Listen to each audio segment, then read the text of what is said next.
Hey, I'm Alex Radcliffe from Board Game Co, and today I'm reviewing Copenhagen from Queen Games.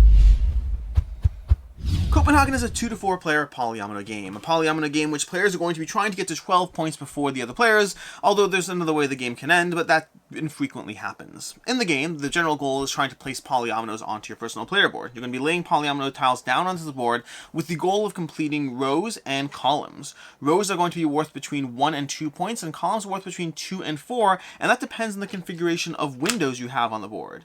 If you have, let's see if we can grab some tiles that will illustrate this, if you have a completed row, so for example, this row over here right now, that's already going to be worth, let's see if we can find this here, if we were to do this right now, this right here would already be worth a singular point. Alternatively, if you're able to arrange it in such a way that you have a row full of windows and only windows, that row is worth 2 points instead of 1 point. That's going to hold true for columns as well. Columns are going to be worth 4 points for a column full of windows versus only 2 points for a column that's completed but not full of windows. And so the part of the challenge of the game is trying to ensure that you structure up your windows as effectively as possible as you put them onto your personal player boards to maximize the points that you can gather there. Now the turn structure is on your turn, you're going to take one of two actions, and the game is going to continue until someone hits 12 points, at which point the game immediately ends. The actions you can take are you can either draw cards. When you take cards, you're going to take cards from this display over here, taking any 2 adjacent cards. These 2 are not adjacent, you take any 2 adjacent cards from the display, although you can use your little special ability tile, flipping it over in order to take 2 non-adjacent cards in case you really wanted those 2 green cards for your board. We're going to draw replacement cards from the tableau over here, and that will continue the process of getting these cards here. That's action 1. The other action you can take is you can trade in cards of the same color to take polyomino tiles with squares equal to the amount of cards you trade in. So for example, for my second action, I can trade in those 2 greens, putting them into the discard pile over here, and grabbing a 2 polyomino, 2 cards for 2 squares, placing it somewhere onto my player board. Those are the 2 actions. That's basically the entire game, past a few things we'll cover. The next thing we'll cover is the fact that whenever you go ahead and trade in cards, if you are placing a polyomino next to tiles of the same color, you pay 1 fewer card. Only 1 fewer card, does not matter how many other tiles you're touching, the maximum discount is 1 card less. So for example, the next time I want to build this 2 polyomino tile, if it touches this green, I can go ahead and place it over here for a single green card, and then this one over here, let's say this tile up here, even though this is touching two different green tiles, it's still going to be 3 cards instead of 4, and then we'll put it down over there like so. Now, the next thing I'll cover is the fact that whenever you cover one of these symbols, this here, here, here, or alternatively, when you fill a full row next to one of these symbols, those are going to give you 7 possible bonuses you can earn across the game. And each bonus does one of 3 different things. The first thing a bonus can do is it can give you a little singular white tile you can place onto your board. So any gaps that you've messily managed to create for yourself as you're building out the perfect system, you're trying to get this little spot, and you're like, what am I going to do with that spot? Well, if you cover one of these tiles here, you can grab a little window spot and put it in there. That's one of the possible bonuses. The second possible bonus is you can alternatively trade your bonus in to get a new ability tile. There are 4 possible ability tiles you can add in addition to your starting ability, this one over here. There are 4 abilities you can add to your board. This one is going to let you pay 1 fewer card when placing tiles. This one's going to let you draw an extra card, so you can draw 3 cards instead of 2. This one is going to let you treat any cards of one color as cards of another color. So those 4 purple cards you managed to get stuck with, even though you don't want to use purple tiles, well, you can count them as green by using that tile. And then lastly, you have this one over here, which lets you both grab cards and place a polyomino on the same turn. The last thing you can do with one of these upgrades is, again, you can go ahead and take one of these little windows, you can grab a new ability tile, and you are limited to 1 of each type. You cannot have more than 1 of the same ability tile, but you can also, once these tiles have been used over here for the benefit, you can go ahead and spend one of these upgrades here to refresh all your used tiles. And that's what the system that you have in play there. That's basically it. You have 2 actions on your turn. The actions are going to be utilized to either place polyominoes onto your board or to gather cards so you can get more cards so you can use them to buy the polyominoes. There's a discount in play when you place for adjacencies. You're trying to complete rows and columns, which are worth 1 and 2 points respectively. Although full of windows, a full of windows row or column is worth 2 or 4 points respectively. First player to 12 points immediately wins the game. And that is Copenhagen. There are some additional modules, some multicolor tiles you can play with. We won't really get into that in the course of this review, but that's Copenhagen, which brings us to ease of play. The game's fairly easy to teach, fairly easy to get into. It's basically 2 actions you can take, try to get to 12 points, everything exactly as we covered. It plays in around maybe 30, maybe 45 minutes at higher player counts with setup and everything. It is a quick, fast-playing game. It's easy to understand, easy to teach, and easy to learn.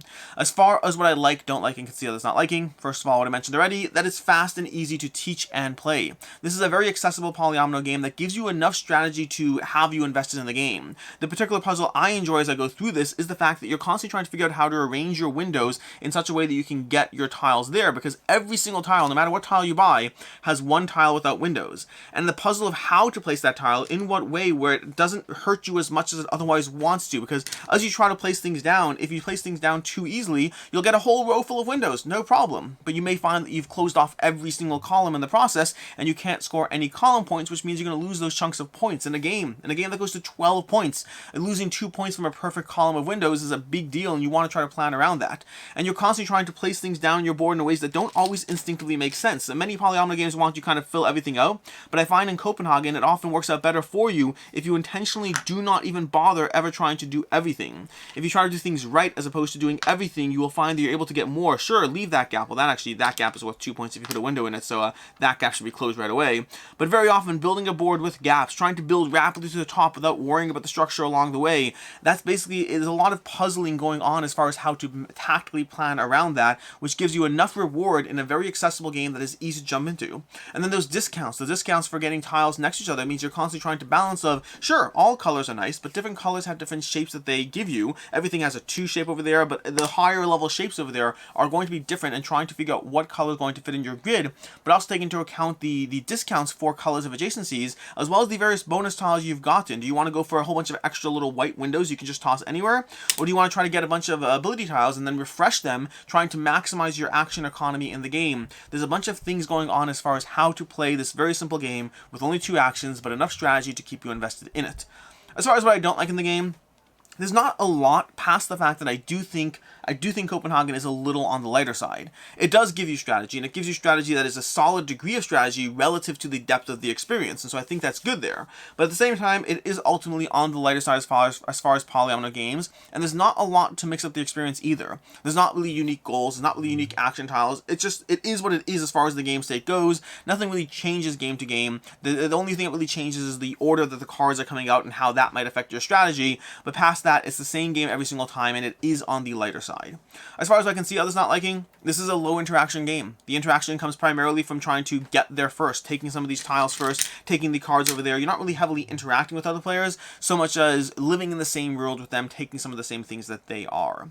As far as final thoughts on Copenhagen, I like Copenhagen. It's a 3.5 out of 5 for me. I enjoy the experience. I enjoy the puzzle of it. I think it is very accessible. It's a great gateway game. If you have the deluxe upgraded version like I do over here, these are going to be like these nice chunky little acrylic tiles that really add to this the feeling of the game as you go through it.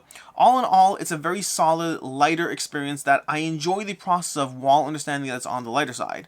It is a good gateway polyomino game with enough things to keep you interesting and teaches very quickly and plays very quickly. Highly accessible, a 3.5 out of 5. As far as other game recommendations, if you're looking for my go-to gateway polyomino game that I really enjoy with an extra dose of variability mixed in, Baron Park. Both the base game and the expansion, all the gold tiles, will give you another solid gateway polyomino game with a little bit more variability mixed into the experience. If you're looking for something that has the card pulling from the same way you have in Copenhagen, trying to draft cards to eventually use them and cash them in to get your needs, well, Ticket to Ride will give you route building with that kind of the card system of trying to be mindful of your card economy, but using it in an entirely different direction. And if you're looking for a bit of a mix almost, combining the degrees of polyomino tiles as well as the card pulling, then Dinner in Paris from Fox and Friends, I don't remember, from Dinner in Paris. Dinner in Paris will kind of combine the elements of cards as well as polyominoes in the same package. In any case, and until next time, I'm Alex Radcliffe from Board Game Co. Hope you enjoyed this video, and as always, I hope you have a good one.